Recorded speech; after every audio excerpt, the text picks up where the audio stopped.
welcome to another exciting adventure on the energy that surrounds us. I'm your host, Michael, and tonight's guest, if you are a follower of both my shows, you recently seen on my other show, Riding Through the Unknown, and tonight he has graciously agreed to come on and share some really fantastic and amazing experiences and knowledge around a specific topic I think you all will enjoy. So you are in for a huge treat, and I am going to waste no more time away from this topic, and I am going to turn it over to my amazing guest, the one, the only supernatural extraordinaire, Aage Nost. Oh boy, oh boy. No pressure on that one, huh? All right. Well, I I've had a lot of strange experiences, and I think I've done a lot of research into those subjects, and I found some things that coincide with the experiences. And tonight we're going to talk about ghosts, disembodied entities, and what is outside of the physical, because that's what you wanted to talk about, right? It is, and it was also, you had mentioned on the previous show afterwards that you were hoping to get to talk about that topic, so it's a perfect one for this show. Yeah, it is, because now the rumor on the street is that sooner or later we're going to get to experience what is outside of the physical when we drop the body. So this is something that it helps to know a little bit about what is out there when it happens, because we there are things out there. Yes, things, not just spirits, but there are things that could be thought forms, that could be dead folks that don't know they're dead. Wow. How would they not know? No, because it looks the same. And in the astral world, it looks somewhat similar to here. It only that it works different. You don't walk on the floor anymore. You just kind of float through, because you can't walk because you have no weight. So and the disembodied entities that I have ran into as an astral traveler is mostly the ones that has very little or hardly any spiritual knowledge whatsoever. I guess we call them atheists. And they are usually the one that gets stuck, because now there is a saying, and that is that no one dies alone. That is basically true. But there are times when you drop the body, you die, and then you find yourself outside of the body, standing there looking at yourself, and you're laying in bed, and you realize, how can this be? If you have no spiritual knowledge at all, it'll scare the daylights out of you, and you are totally confused. You have no clue of what to do. And if there's no one there to meet you, you don't know what to do. So you just hang around. You wonder, is it a bad dream, or maybe I'll just wake up soon? So you just keep hanging around. But the thing about it is that once you drop the body or you die, wherever you are is not your home anymore. You should not spend much time there, because you can get stuck. You should try to find someone to bring you home. And there is this spiritual telephone. That spiritual telephone is very simple and it works. If you're after, let's say, if you die and then you don't know what to do because there's nobody there to get you and take you home, try to call somebody. Okay, I'm going to qualify that one because visualize, let's say, someone in your family that you have, was a spiritual person, hopefully not religions, because they are going to another place that is not, well, that's different. But visualize that person in front of you. Let's say your mom died a few years back and visualize her. Try to feel her, create a feeling in your mind about love. I love you, Mom. And then tell her, come and get me. Now, why would that work? She's not there. Well, outside of the physical, there is no air, and words are worthless, but the mind can create the pictures of her. And since quantum mechanics tells us that everything is connected, so you are still connected to your mom. And now, everybody that has dropped the body, they become telepathic. Is mind-to-mind communication.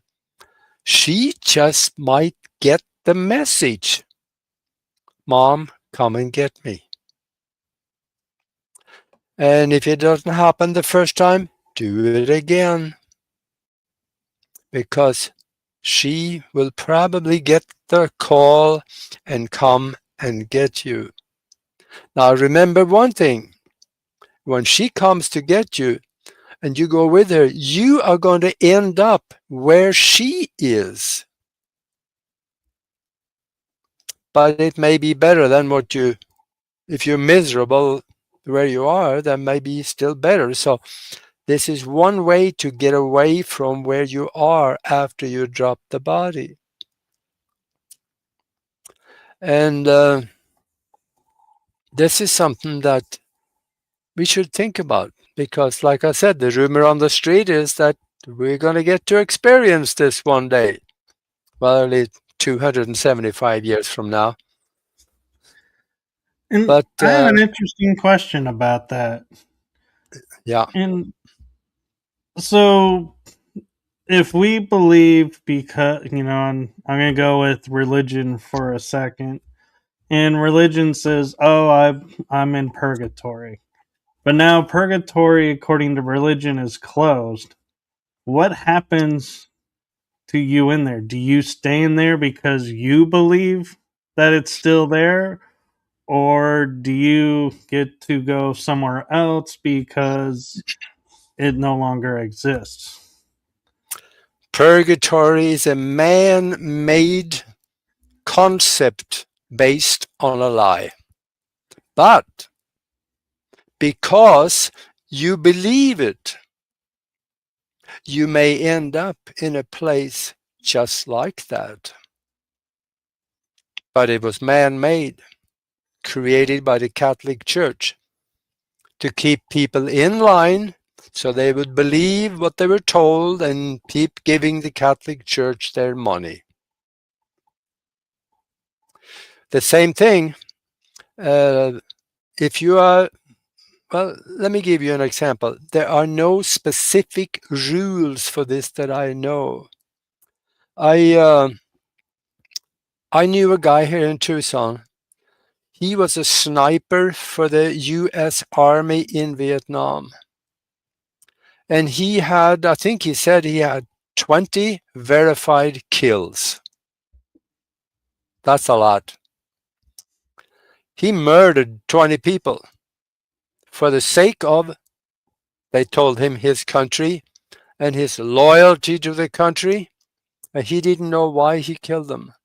So he came back from Vietnam and he got into church and he got religion, and the preacher told him, killing 20 people, he says, you're going downstairs when you die, down in the basement, next to the furnace. There's a name for it. He said, you're going to hell because killing 20 people, that's unforgivable. And he believed it. But then he had a near-death experience. And he didn't see any of that. He found himself walking among beings of light and dead family members. Everything was wonderful, he said. There was a phenomenal feeling of love. So it didn't happen to him. But he thought he was where he thought he was going to end up. So that's why I say I don't think there is any specific rules that if you think you're going to go to hell, you're going to go to hell. Obviously, that may not happen. But there are also people that have had near-death experience that have found themselves in a place like that for a short period of time and then came back. But most of the time, when people have near-death experiences and come back, they have wonderful experiences. So let's talk a little bit about how you can prove this to yourself. I think the absolute best way to prove this to yourself that ghosts exist, get yourself a fourth generation night vision goggles. And when you get them, they come with straps. You can put them on your head and, just regular goggles. And then night vision, you got to go somewhere at night. Go to a graveyard or go into a haunted house or just out in the woods. You're going to see things that isn't there. If you go, let's say, up to the graveyard and have the fourth generation night vision goggle and keep looking around, you're going to see people. It's not a question of if or when. You are going to see, they are there. Because there are people that have done it. So you're going to see the people. And you take the goggles off, they're no longer there. And the evidence of this is actually the fourth generation night vision goggles was given to they've been around a while. They was given to the soldiers in Iraq when they were having their last, profit war over there, when the Bush cleaned up the oil industry over there and kept the money. So, the soldiers saw people. And they took the goggles off and they weren't there anymore. So they came and complained and they said, what's the story here? Why do I see people with the goggles, but I take them off, they're not there anymore? So they took the goggles away from the average soldier and they left them with the officers was able to use them. Because they didn't want the soldiers to know that there are ghosts walking around. I wonder what is it about the fourth gen technology that you can see it, but not in the third or fifth or any other generation. What was so special about the fourth? The fourth is more fine-tuned and can see higher up in the light spectrum than what we can. They can even see higher up in the light spectrum than the third generation and the second generation can. So that's why they can see the lower levels of the astral world around us. That's where ghosts are hanging out. So this is something that, in fact, Art Bell on his radio show. No, it was not Art Bell. It was someone else on Coast to Coast. I think it was George Norrie. He was at a conference, and somebody approached him and said, "I have the fourth generation night vision goggle here. Let's go out and have a look." So he gave them to George. They pointed it into the sky, and they saw flying saucers, there are cigars flying back and forth, and there were points of light going across everywhere in all directions. And they saw all kinds of ships out there. There is a traffic jam in the sky above you, but you can't see it. These are all what we call UFOs. But there are intelligences that is interdimensional right above us all the time. It totally blew George Norrie away when he saw this, so he dedicated a whole show on it. So it is there. It is up to us to discover it for ourselves, because there is this saying, that for the ones who have had the experience, no explanation is necessary. For the one who have not had the experience, no explanation is possible. That's true. They will not. Yeah. Go ahead. No. If they haven't seen them for themselves, people won't believe it, because we are so brainwashed into believing religion and government, then we cannot open up the paradigm to accept the fact that there are things that we have been lied to about, and there are things that exist, but we can't see it. So, yeah, go ahead. I was going to ask, since their energy and they've left their body, why do you think so many people are experiencing what they call stuck spirits? Do you think spirits really are stuck, or are we misinterpreting what we're experiencing? I think they are stuck because they think they are.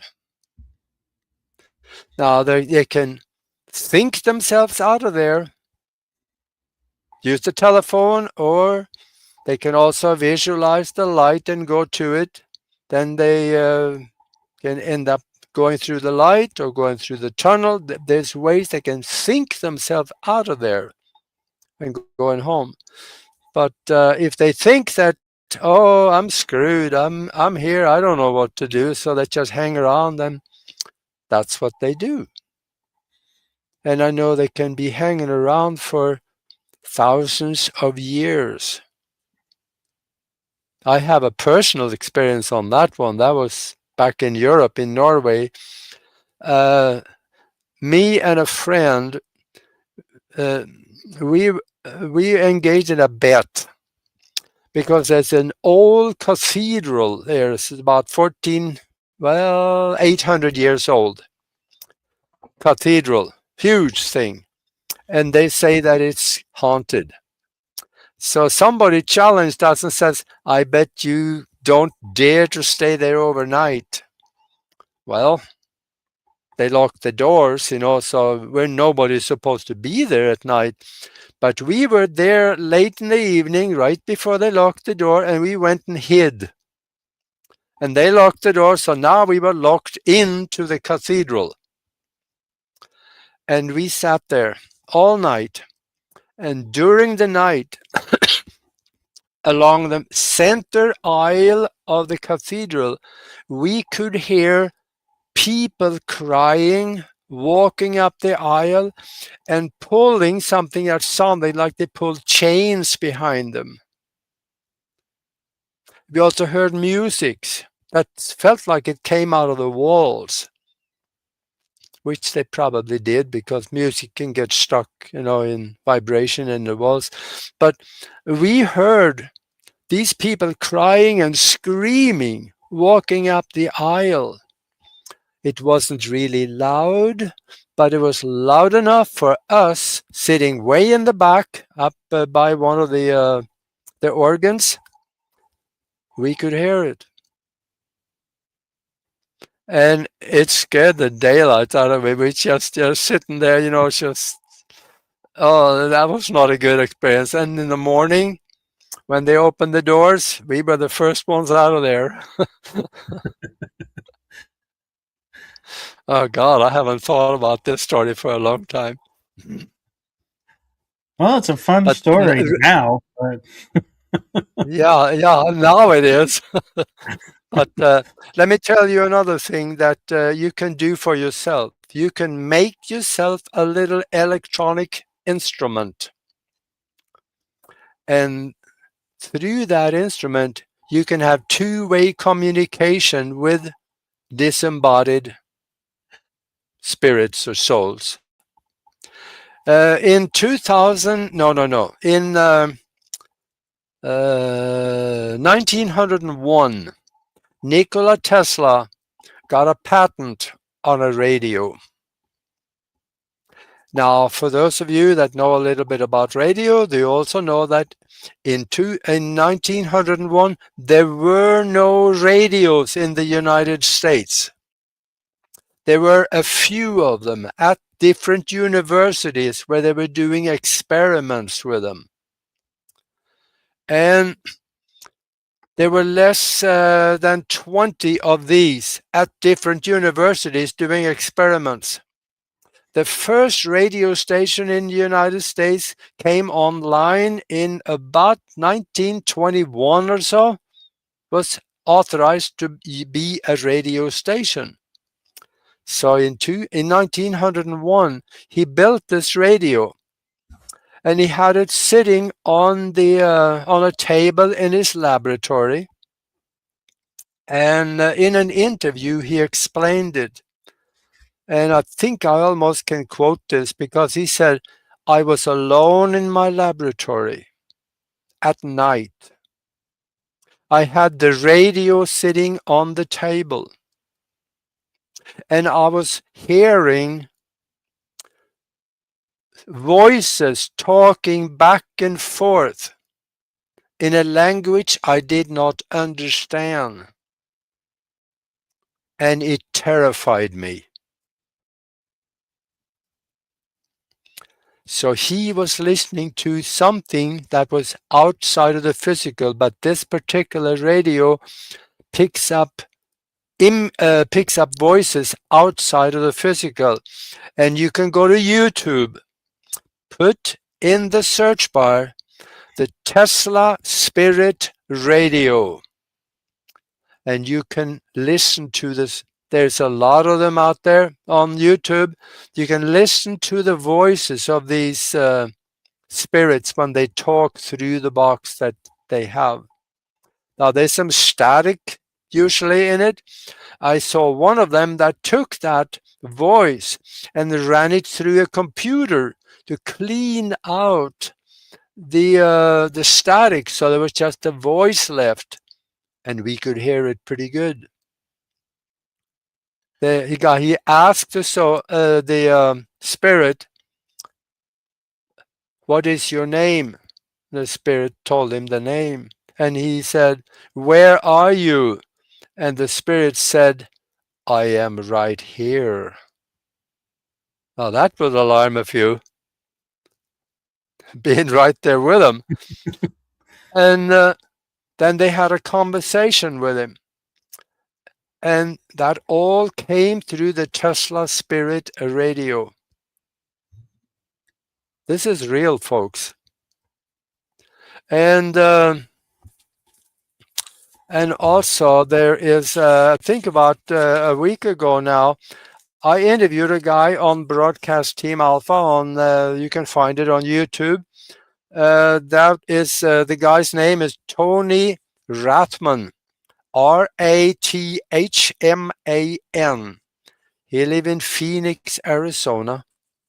He has built a radio type of equipment without the microphone, and he can stand there's no microphone, but he stands let's say 7 or 8, 10 feet away, and he talks to the equipment in his mind, and he gets voices coming back answering him that come through the speaker. And this is very clear. You can hear the voices very clearly. And there are people that go to his place, and let's say they have a mom or someone that died and they need to talk to them. They go to him. He says he can bring that mom back so she can talk to whoever wants to talk to her. And if you go to Broadcast Team Alpha on YouTube and watch that show, and about Tony Rathman, and there was about spirits, I forget the title of it. In the very end of the show, he demonstrates it. He runs the recording where we can hear the spirit talking. So, yeah, again, this is real. It happens. Yeah. Your show title was Proof of Life, Tony Rathman on Spirit Communication. Yeah. There you go. Now, that was voices. What about pictures? We have the pictures. There's a lot of pictures of ghosts and disembodied entities and whatever they are. We have that. And we have voice recordings. We even have physical matter that they leave behind. That is called ectoplasm. And there is some interdimensional exchange of energy from their reality into ours. But what about if we can see them alive? Yes, there is a way you can do that too. And that, get yourself a Tesla coil. Find one that is as big as you can get them. They have the little bitty ones. That is okay, but they may not do the job. You need something that is maybe at least maybe a foot or two tall. And go to a graveyard. Find a freshly dug grave. Set the Tesla coil right next to it. Take an extension cord and plug it in somewhere. Take a camera, walk away about 20, 30 feet and start taking pictures. You just might find something. There's a story about a newspaper article that I read a long time ago while I was back in Europe still, over 50 years ago. There were a guy in southern France. He made a Tesla coil. This was probably in the last, maybe around 1970, 71, something like that. And he took the Tesla coil out to his city's graveyard, walked away, plugged it in and walked away and took pictures. And very often he ended up with pictures of the guy laying in the ground. But now the guy was standing next to the Tesla coil and the grave. And he took pictures of them. There they were, right there. So he started showing this to his friends in town. And this is southern France, Toulouse, and these places down there. That's the Bible Belt of Europe. And he said his friends turned on him. They said, "Oh, you're working with Satan." And they ran him out of town. Then he said, if I had stayed there, they probably would have killed me, he said. So he had to move. That's kind of because surprising. He took pictures of dead folks. Yeah, that's surprising to me because Toulouse and Carcassonne and Montsegur are Cathar related, and so I would not expect to be so Bible religious. Yeah, that was back in the 70s. Things have changed a lot now, but of course, France is lost. It's a lost country right now. The Muslims took over. Yeah, that's happening in a lot of places. Yeah. So I'm kind of curious if you've ever experienced where if you put a coil next to a grave, say that was done that day, do you think you could get a photo of them actually departing the ground and our realm and going to the other side, or do you think that wouldn't transfer on picture? Well, the pictures that he took, they were already on the other side. They were non-physical when they were standing next to the grave. So they were dead folks.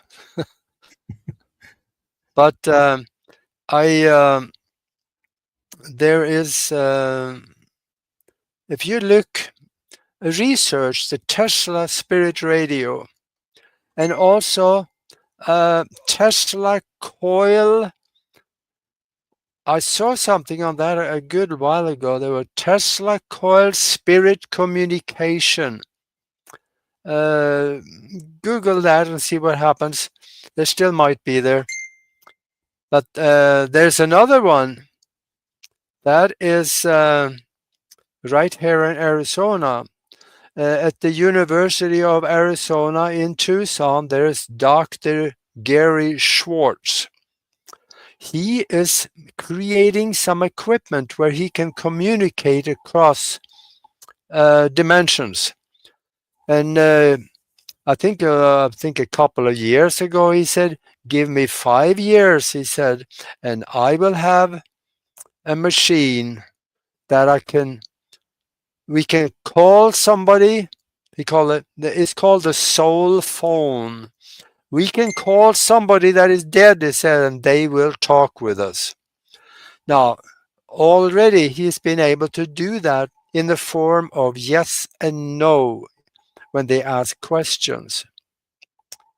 He got a computer that they have created this, and I think they run it through something similar as a radionic computer.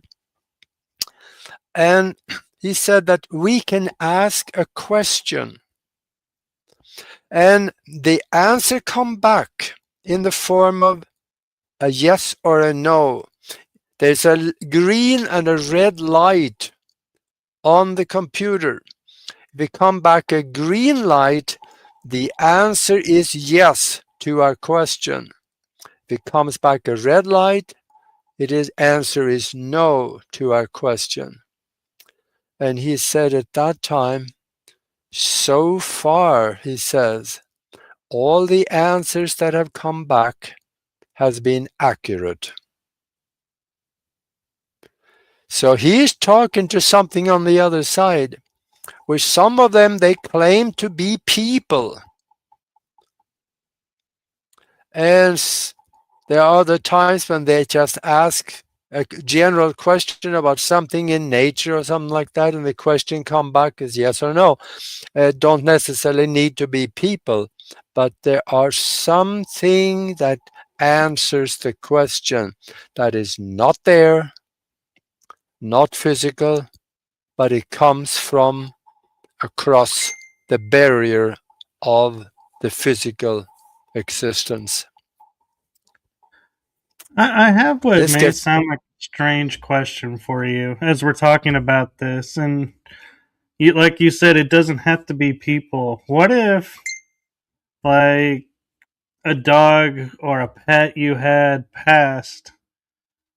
Could you use the devices to talk with them, and would they talk telepathically, or would they, talk in their own language and you have to try and figure it out still? Well, if we back engineer this one in our head, we come at there's unlikely that they have a similar device in their world.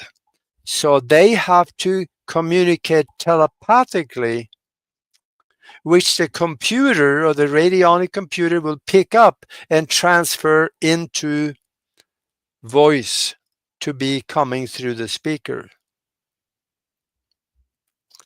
So there's telepathic communication turned into voice answers. That's the only way I can Okay. see it. Well, that makes sense because it's like I can picture because they know our language from hearing us, Yeah. but they don't know how to vocalize it because it's not their language. Yeah, there's a difference. The spiritual language is not one of words. It is one of mental images, feeling, imaginations, intention, love, and mind concepts that they react to. So now the church, they tell us what to say, like the Lord's Prayer, which was actually translated wrong. It's the wrong word from Aramaic when it was translated through Greek, through Latin to English. It got all screwed up. But this is what we have, so we can use that. But oh gosh, what was I going to say? The language of us when we talk, the words are basically worthless in prayer. It is the feeling and the imagination, the vivid, colorful images that comes with the word that the universal mind or disembodied spirits or God, so to speak, understands and they will answer to. That could actually make sense to me. It does to me, and I kind of wonder as we're understanding now, there's so many dimensions and everything taking place in one singular moment. What if this we're using this machine, and I say what if because we're assuming it's a spirit of someone who's died we're talking to. Could it be an ET or a star being that is here doing work? Could they be communicating the same way through the machine, or would the machine not recognize the energy? That is a very good thought because not everything on the other side is as it seems. There are pranksters out there. There are actually spirits that will lie to you. The best way to know who you are talking with is to know who you're talking with. And that is, let's say somebody called their mom and their mom come through. Her inflections of voice will be carried with her. And you can recognize that. Things that she may say. Or you can ask your mom something that only the two of you would know. That your consciousness knows and her consciousness knows. But anyone else's consciousness will not know the answer. When you do that, you can lock it in and make sure you're talking to the right people. But not everything is as it seems, and you could get an answer from someone that likes to play a game with you.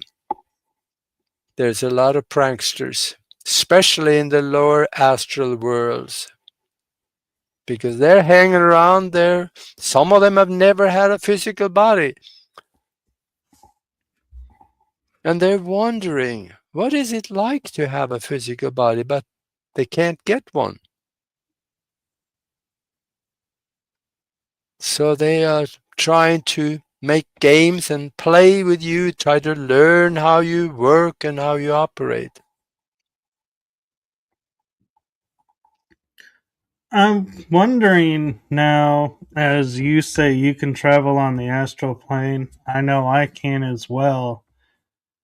If we're on the astral plane and we see this device and somebody asks questions, can we answer and interact with them as if we were spirits on out there? Or would that be something beyond what it can understand? Boy, that's a good question. I never thought about that one.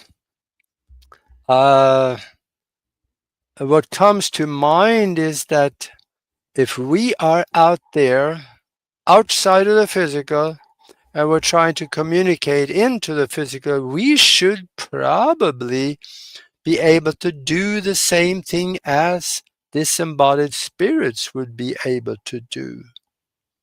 But I don't know.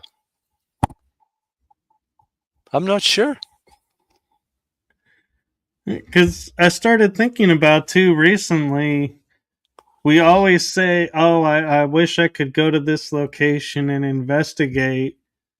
And I started thinking to myself, why don't we investigate on the astral? Yeah.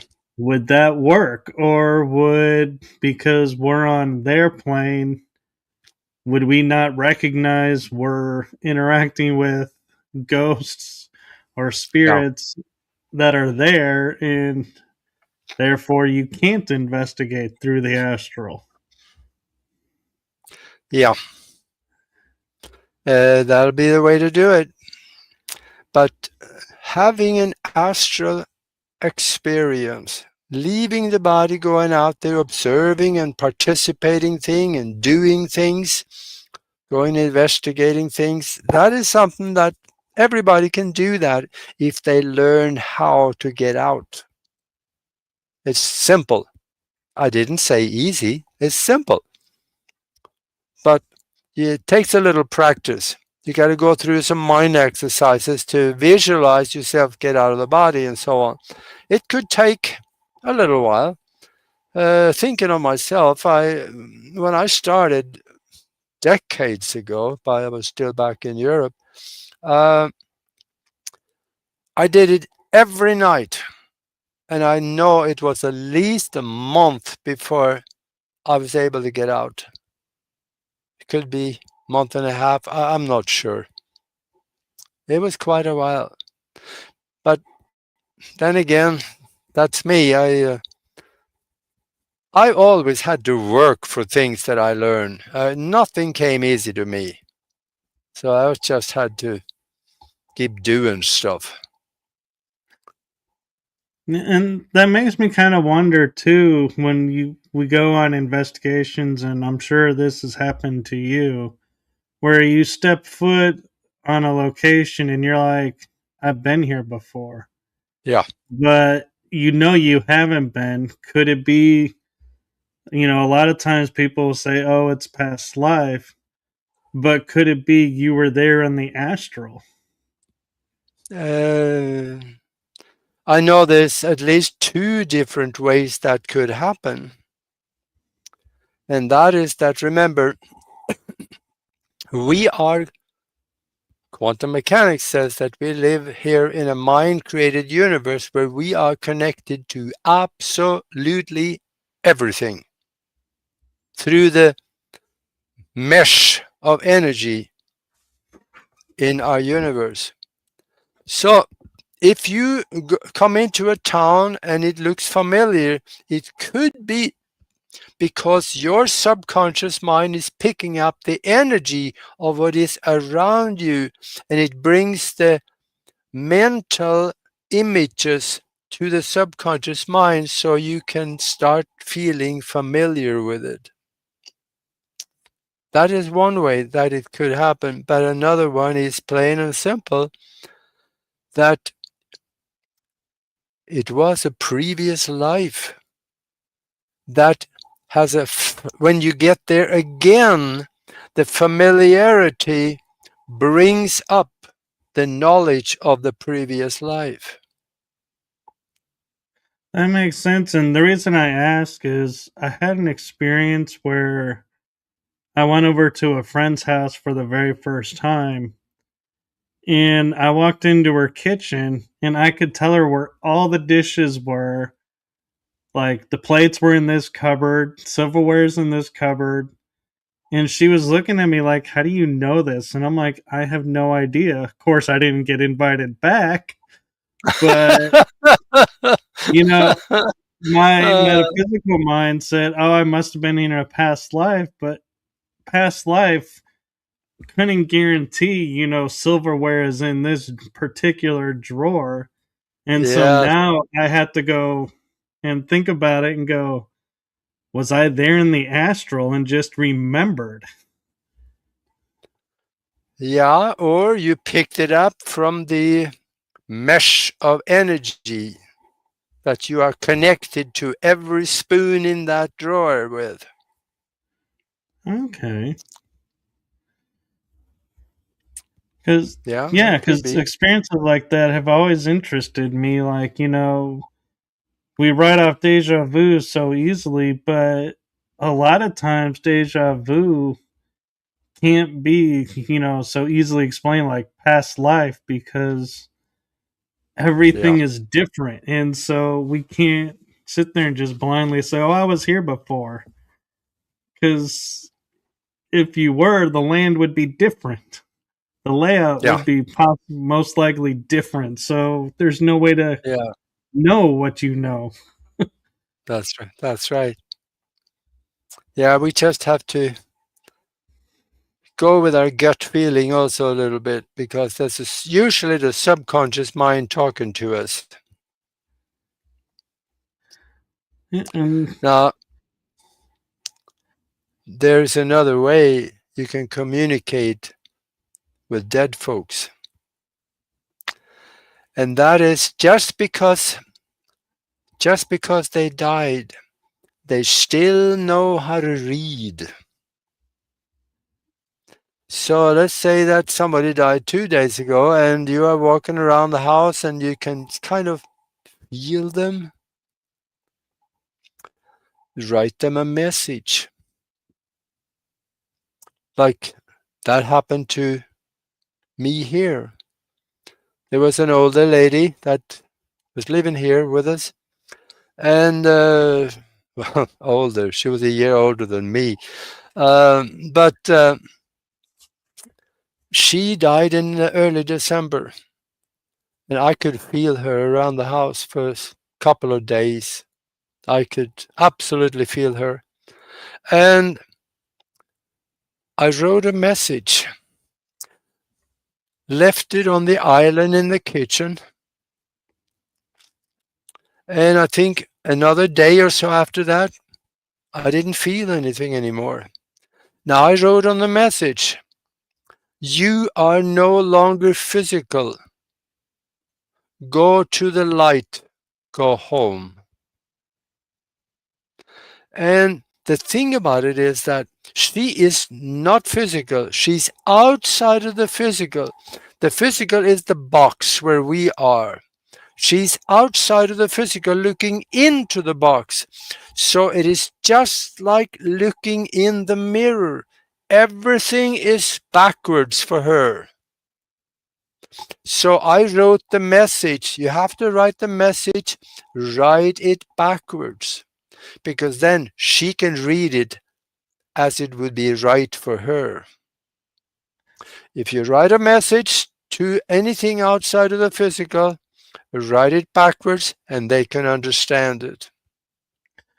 it's interesting you say that because in the metaphysics, when I was growing up, they always talked about the mirror verse. And people are reflections of, and there was big thing about mirrors being portals and all of this, but I never thought about you have to write and mirror to Mm. them because it is backwards. And Yeah. that just amazes me, how, and two, never thought about, oh, if I'm writing a message to someone, I have to write Yeah. it in mirror verse. Yeah. Yeah. Think about that. When you look in the mirror, everything is backwards. When you the when you look at yourself in the mirror, if I touch my right ear, it's the left one in the mirror. Why does that happen? Why doesn't I see the right ear in the mirror too? Think about that. Let me know what you come up with. There's an explanation, but it's a deep one. Well, the mirrors would be our opposites, and so what we do on our right side also affects our left side. So they're showing us the left side, Yeah. and therefore, whatever we're feeling, they're feeling opposite. But I wonder, as many times as we'll say something to the mirror and we never hear anything back or don't feel a response, is it because they're over there scratching their head saying, what in God's green earth did that fool just say? Doesn't he know we don't Yeah. understand them because Yeah. it's backwards?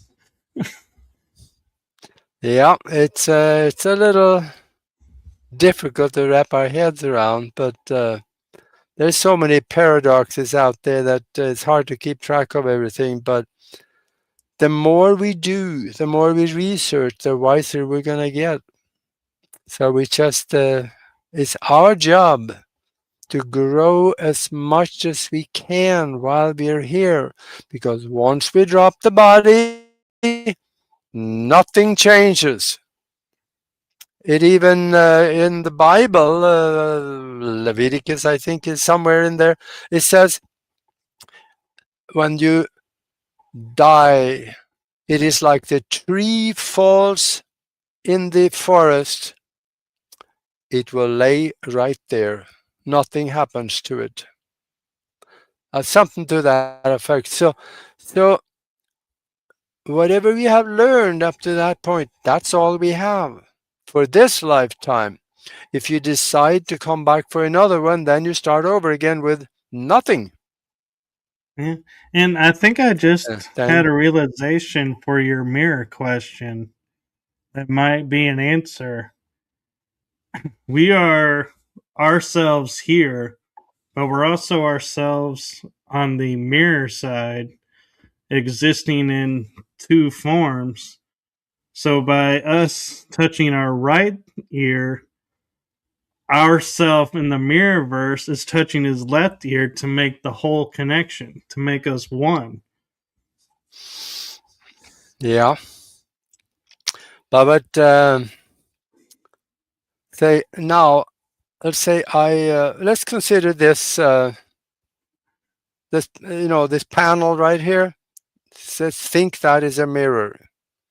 So I'm touching my right ear, and it's the left side on the panel in the mirror.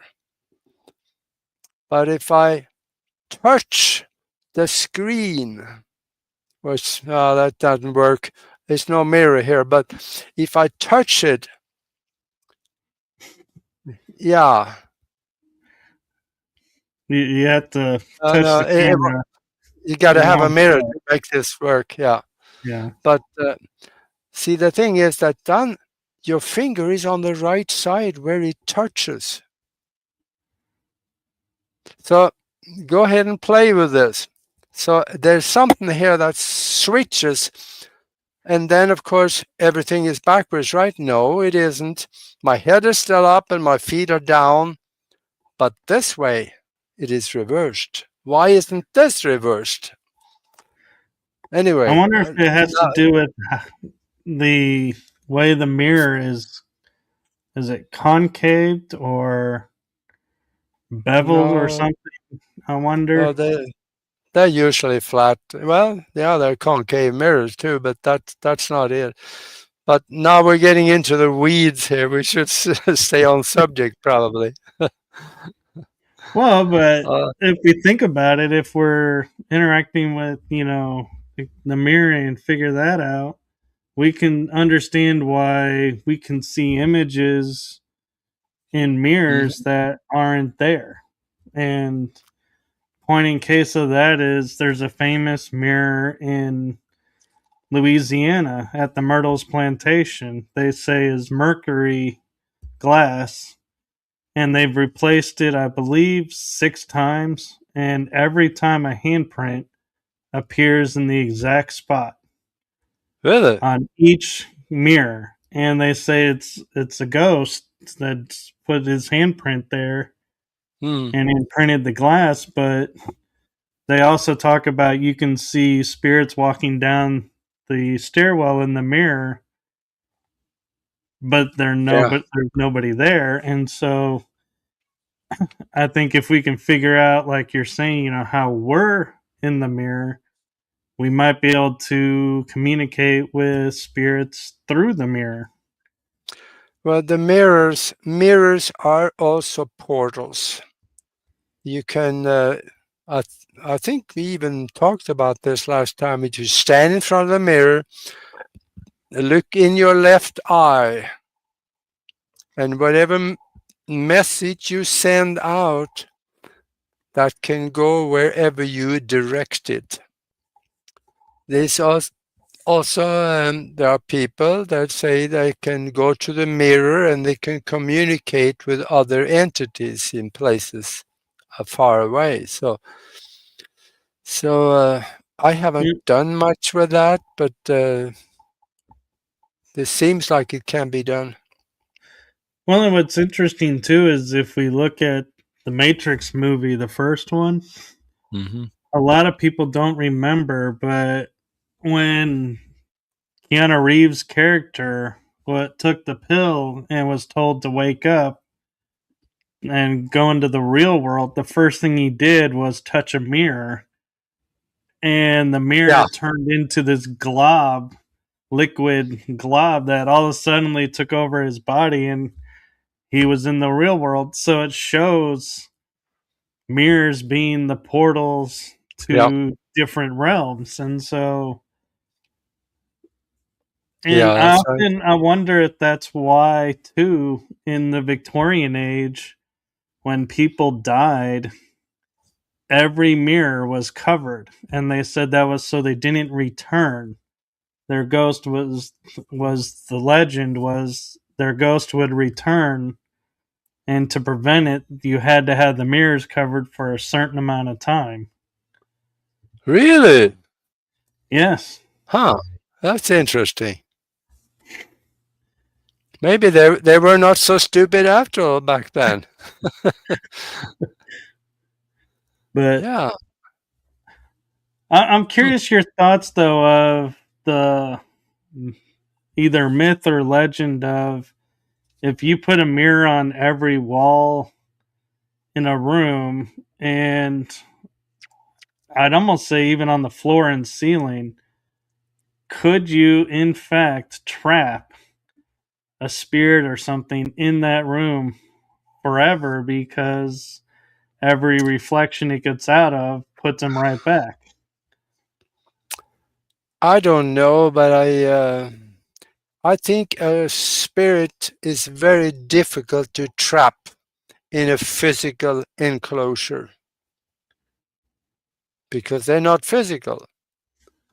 So I think they, unless they believed that they could be, I'm not sure. That's above my pay grade. I don't really know. Okay. I'm just thinking, with, because we're touching on the mirrors right now as, scrying even with messages, you know, how do we know who, when we hear like Nostradamus and getting his quatrains through looking through a mirror, Yeah.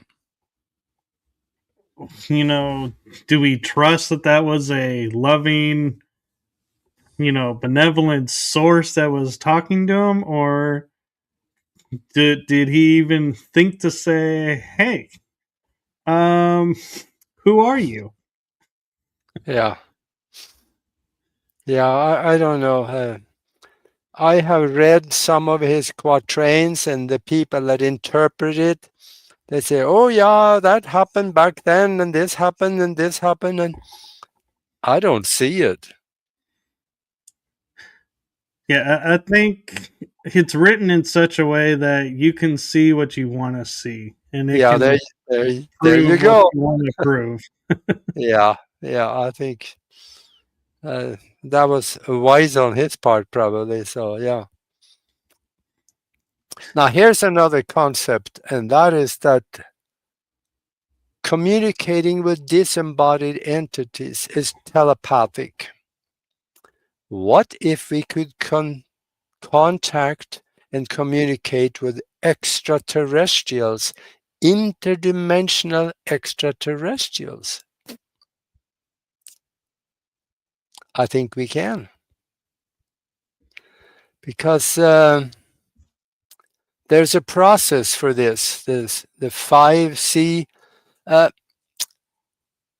if you are trying to contact somebody outside of the physical, that is telepathic, we should be able to use the same method. If these are extraterrestrials that is operating outside of the physical in vibration, higher vibration, like the one you can see with the night vision goggles, we should be able to contact them.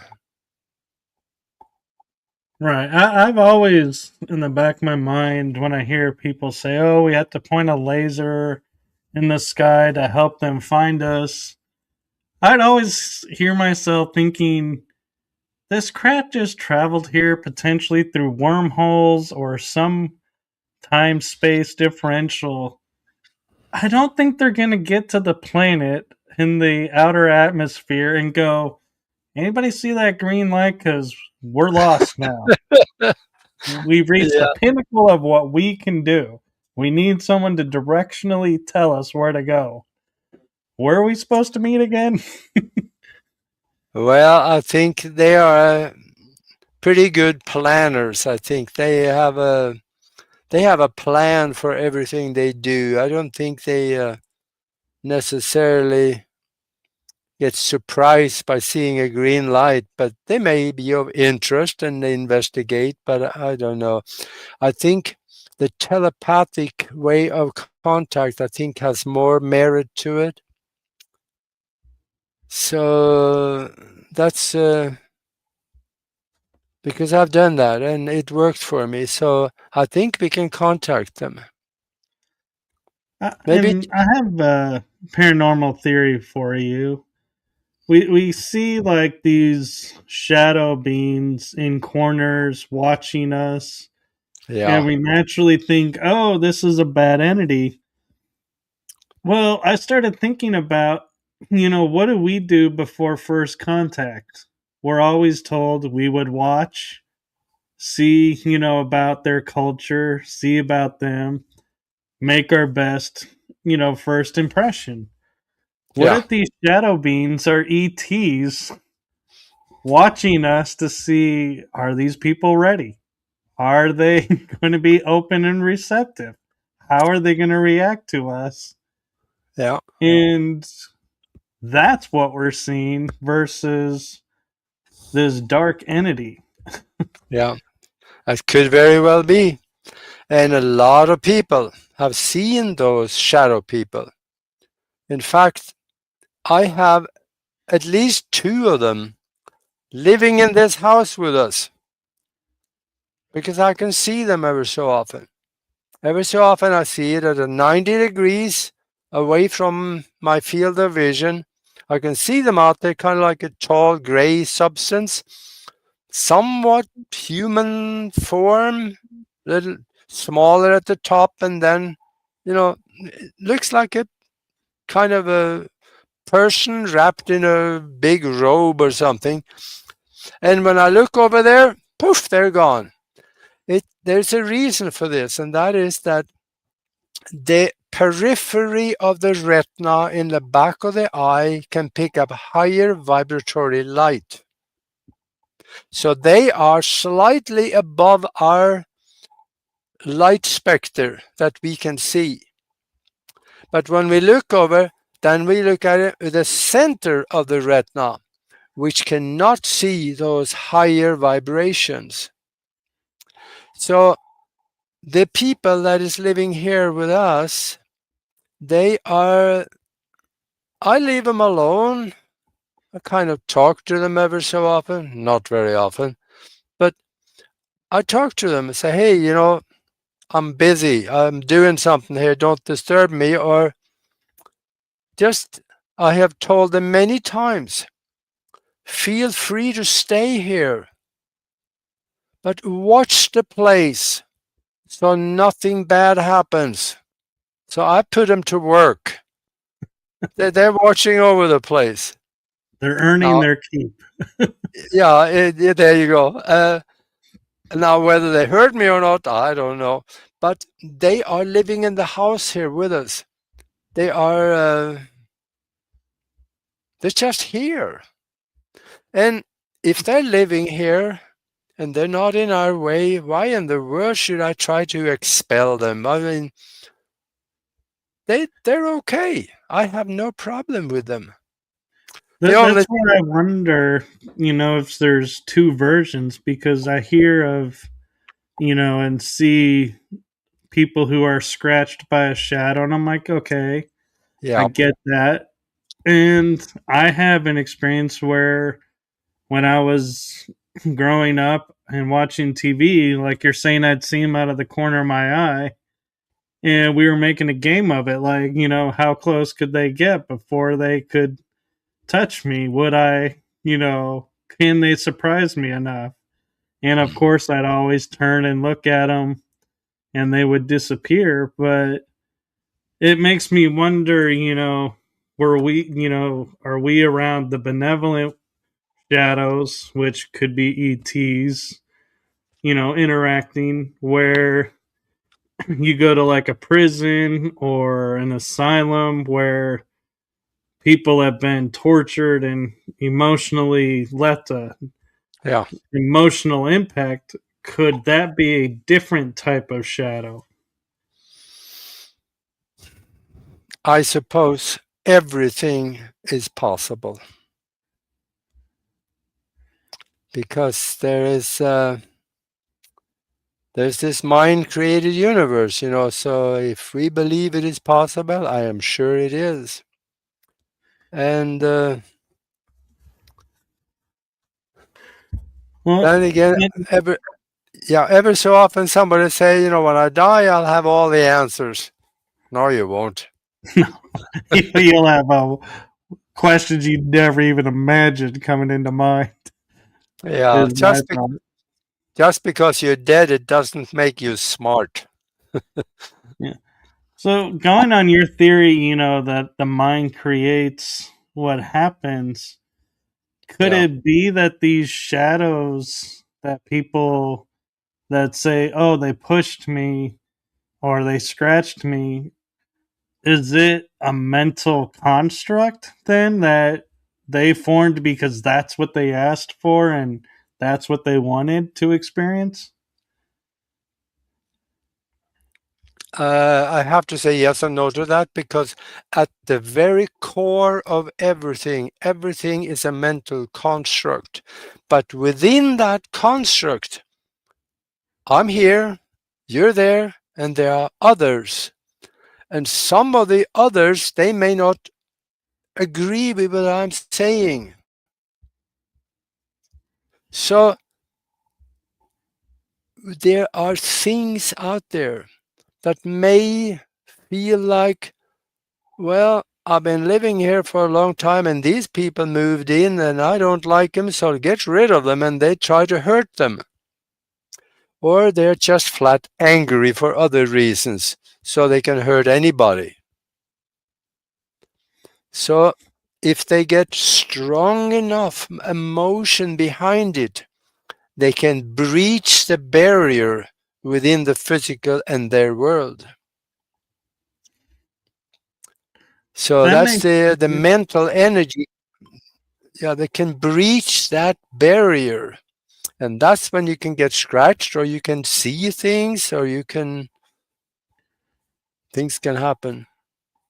And talking about that, it reminded me somebody made an observation of if you're a spirit that's newly formed, so to speak, and don't really know how everything works, and you go to grab somebody's arm to try and get their attention, it looks like you would make contact with three fingers more than the others. Yeah, And if their energy goes through, it can create what looks like a scratch. And we're thinking, oh, this being scratched me, they don't like me. When in fact, it could be they're trying to get your attention and don't know how their energy is going to interact. And it was a mistake. They didn't yeah, mean the scratch. that could be too.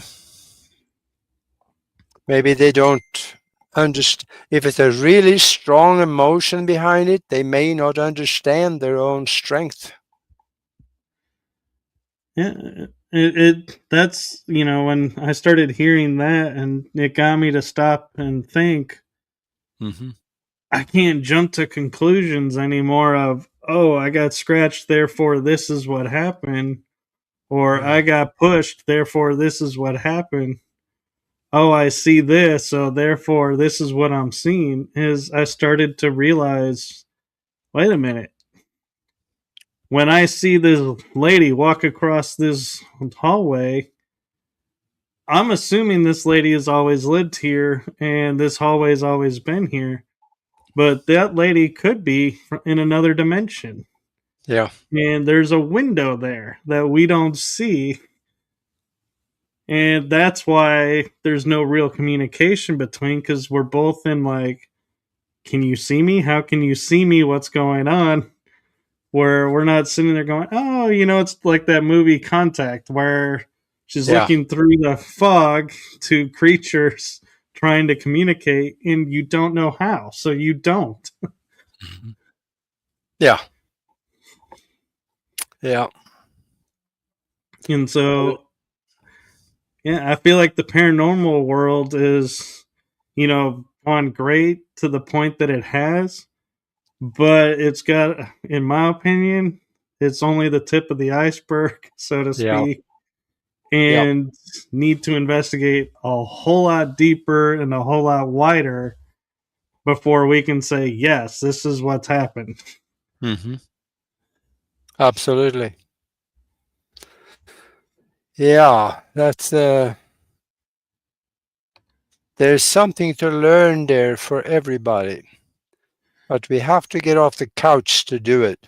We have to put out a little bit of effort. And that effort, we don't know how long it's going to take, but whatever you practice, you're going to get better at. Like even astral travel. We're calling it astral travel, but it may not be. Where the astral body leaves the physical body, it is attached to the physical body with a silvery cord. If you see the cord, you are traveling within the astral vehicle. If you don't see a cord, you are not. You are then traveling by consciousness. And the astral vehicle have some limitations to distance because the cord has material or substance in it. You go too far, you stretch the cord so thin that you're running out of astral substance, and that will not break. When you get to the point where you can't go any further, you slam back into your body, and that can hurt all over. But if you're traveling by consciousness, there is no limitation to distance. You can go to another galaxy if you like. Now, I have not done that because it doesn't feel comfortable to me to leave this one. I know you can get back, but it just hasn't felt comfortable to me, so I haven't done it. But the thing is that you can go to different planets. If you go to the moon, you can look around. Go and find things in the craters. There are buildings up there. There are ships sitting on the surface. There's stuff you can see. So if you practice out-of-body experiences and stay with it, that will be an experience that you would love to have, because it's really simple.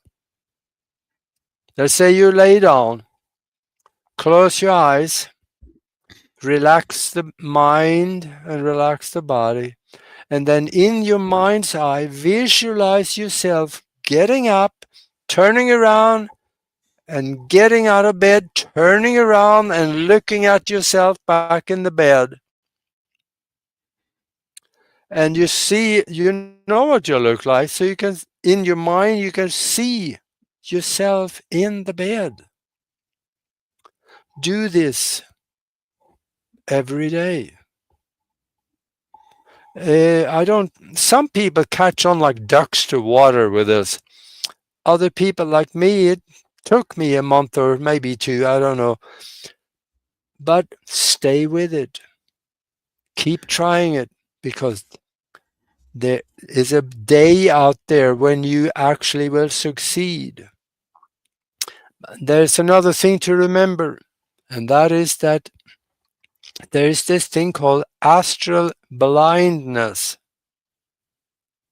What's that message say? No, he was just saying Yeah. he's come to understand what Oh, we call paranormal activity is other dimensions. yeah. Oh, that's good. Uh, but astral blindness, that is something that you are out of your body, but you don't know it because you can't see anything. That's why if you do it in a totally dark room, you may be out of the body without knowing it. So keep a light on somewhere in the room so you can have something to look towards and realize that, wait a minute, there's a light here, but I'm still back in the bed, so I am out of the body. And also, when you get out, don't say, oh, wow, I'm out of the body, I'm going to the moon now. No, don't do that. You're not ready. No. You are not ready. So you got to keep crawling before you can walk and run later on. Start move around the house a little bit. Maybe go outside. Start moving around, and whatever you run into, it's not there to hurt you, because there is nothing that can get hurt. Your physical body is still back in the bed. So there's nothing there to get hurt. So the only hurt you can have is a mental scar. If you end up seeing something or doing something that scares you really bad, that could be a mental scar that could later on prevent you from getting out.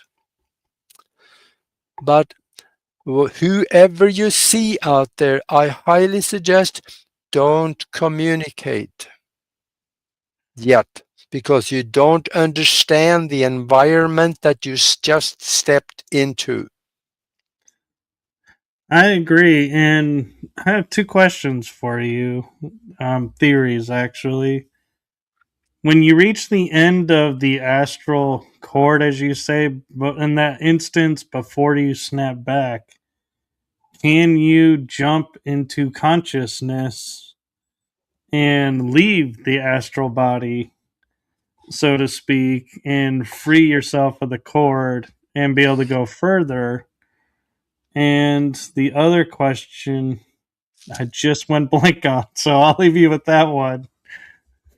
I don't know how to switch once you're out. I think that's a question I never thought of, because in the beginning I ended up using the astral vehicle, and there were a lot of times you come back and you don't remember anything.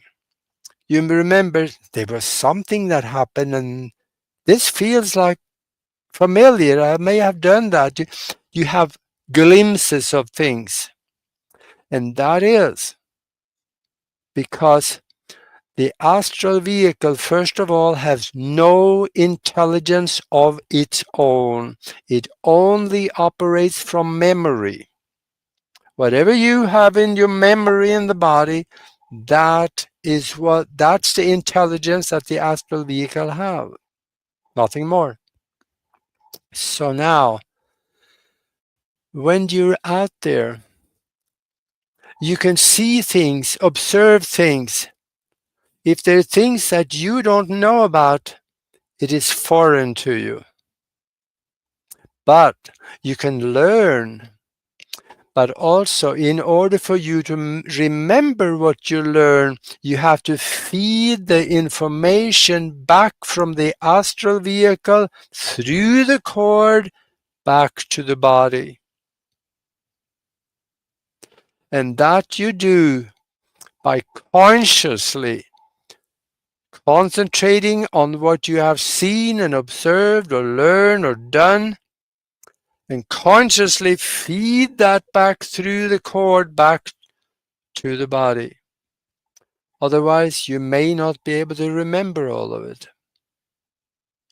That makes sense. And I just remembered my other question was you said you can't get hurt on the astral.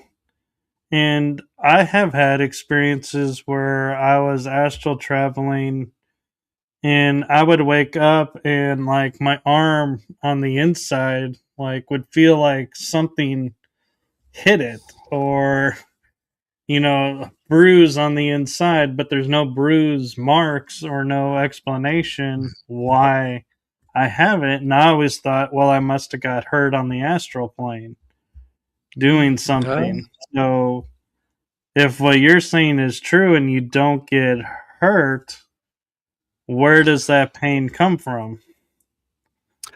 I don't know. That is something that I have never experienced. I have never been attacked or hurt, or you can't fall down because you're floating. So it's really, but the mental scars, they are real. I wonder if those experiences when that happened, I wasn't astral traveling, I was conscious traveling. Could Yeah, that be? I'm not sure. Consciousness, I don't think can be hurt either. So I think I'm not sure. What happened? I'm not sure.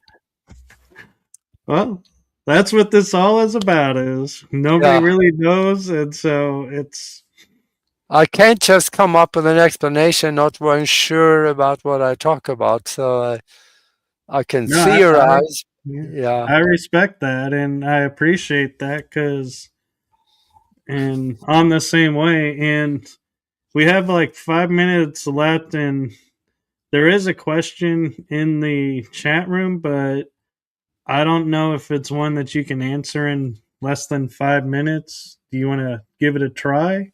All right. It's what's the difference between soul traveling and astral projection and remote viewing?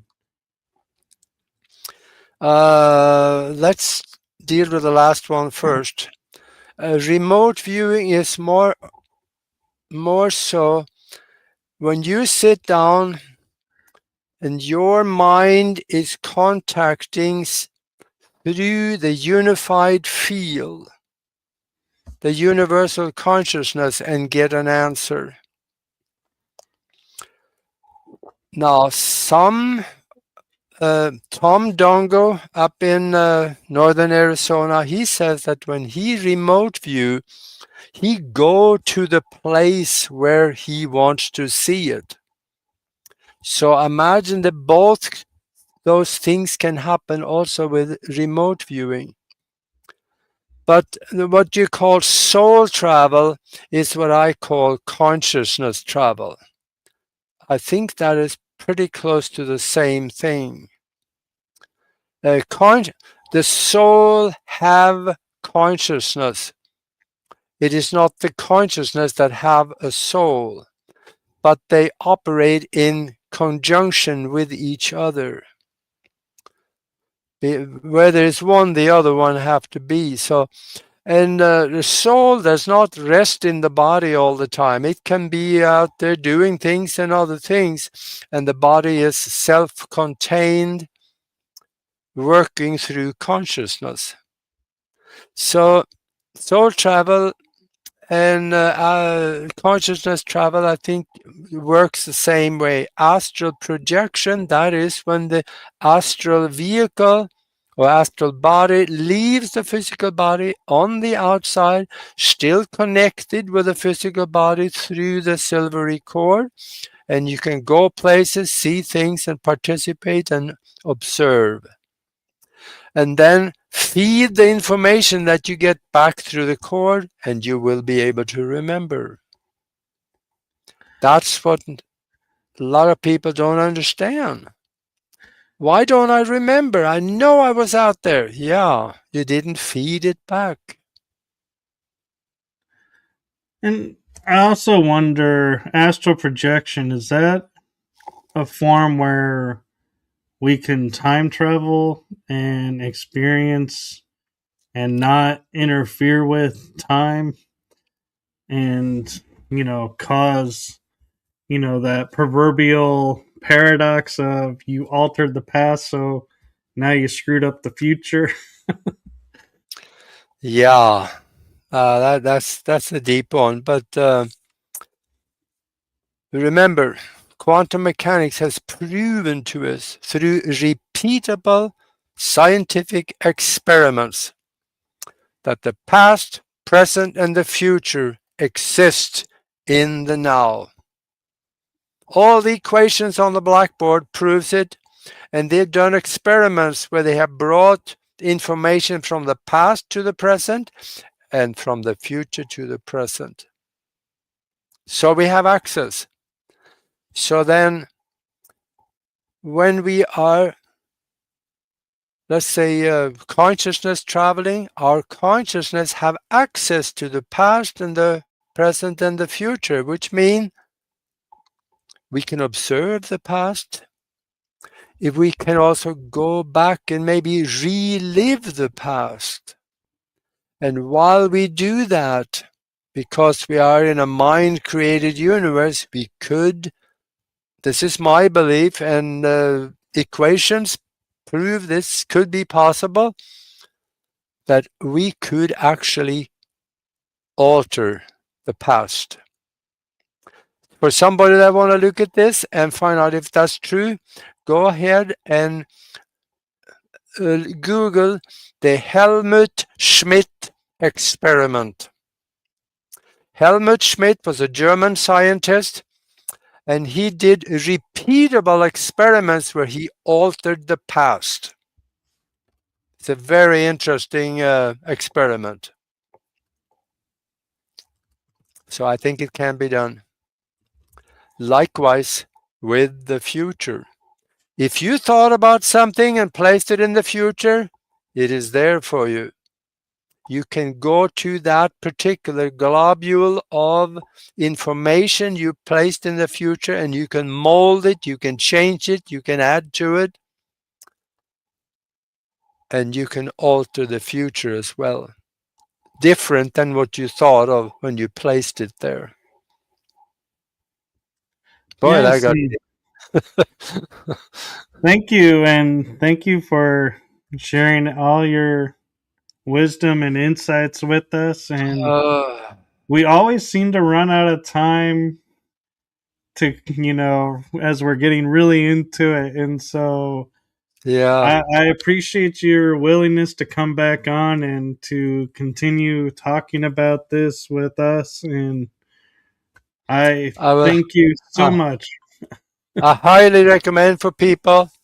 If you want to know more about what I know, look into the book Spiritual Science, Higher Conscious Thinking, and How to Access the Universal Consciousness. This book will teach you how to use your mind in ways you normally would think would be impossible.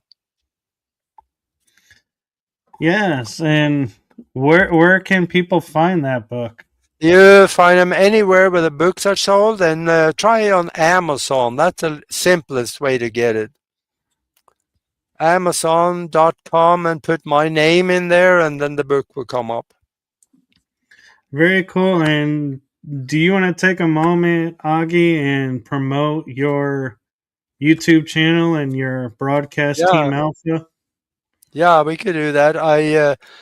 If you go to YouTube and you go to Broadcast Team Alpha, and then you will see Nori Love and I. We have over 1,000 videos there that we have done over the last 7 years, and a lot of the go to the live section as well as the video section.